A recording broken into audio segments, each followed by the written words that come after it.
ಹಾಸನ ಜಿಲ್ಲೆ ಅರಕಲಗೂಡು ತಾಲೂಕಿನ ದೊಡ್ಡಮಗ್ಗಿ ಹೋಬಳಿ ಇಬ್ಬಡಿ ಗ್ರಾಮದಲ್ಲಿ ಹಿರಿಯ ಪ್ರಾಥಮಿಕ ಶಾಲೆ ಹೊಂದಿದೆ. ಇದರಲ್ಲಿ 1 ರಿಂದ 7ನೇ ತರಗತಿವರೆಗೆ ಪ್ರಸ್ತುತ 61ಕ್ಕೂ ಹೆಚ್ಚು ಮಕ್ಕಳು ಕಲಿತಾ ಇದ್ದಾರೆ.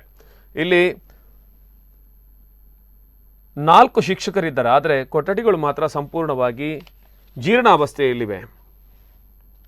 PWD ಅವರಿಗೆ ತೆರವುಗೊಳಿಸಲು ಮನವಿ ಮಾಡಿರುವುದಾಗಿ ಶಿಕ್ಷಣ ಸಂಯೋಜಕ ಶ್ರೀನಿವಾಸ್ ಸಿಡಿ ಅವರು ಹೇಳಿದ್ದಾರೆ. ಉಳಿದ 4 ಕೊಠಡಿಗಳು ಯೋಗ್ಯವಾಗಿವೆ, ಆದರೆ 1 ಕೊಠಡಿ ಸಂಪೂರ್ಣವಾಗಿ ಹಾಳಾಗಿದೆ. ಈ ಬಗ್ಗೆ ತಕ್ಷಣವೇ ಕ್ರಮ ಕೈಗೊಳ್ಳುವಂತೆ ಆಗ್ರಹಿಸಿದ್ದಾರೆ.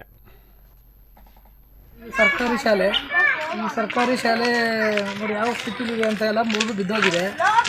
ಮತ್ತು ಇಲ್ಲಿ ಮಕ್ಕಳು ಸಹಿತ ಕೂರ್ಸೋಕ್ಕಾಗ್ತಾ ಇಲ್ಲ. ಮತ್ತು ಆ ಸ್ಕೂಲು ಸಹಿತ ರಿಪೇರಿ ಆಗಿದೆ. ಹಾಗಾಗಿ ನಮ್ಗೆ ಏನೇ ಸರ್ಕಾರಕ್ಕೆ ಮನವಿ ಎಷ್ಟು ಸಾರಿ ಸಲ್ಲಿಸಿದರೂ ಸಹಿತ ಯಾವುದೇ ರೀತಿಯ ಪ್ರಯೋಜನ ಆಗಿಲ್ಲ. ಆಮೇಲೆ ಏನಪ್ಪ ಅಂದರೆ ನಾವು ಎಲ್ಲ ರೀತಿಯ ಜೀವ ಆಗಿರ್ಬೋದು, ಮತ್ತು ಜನಪ್ರತಿನಿಧಿ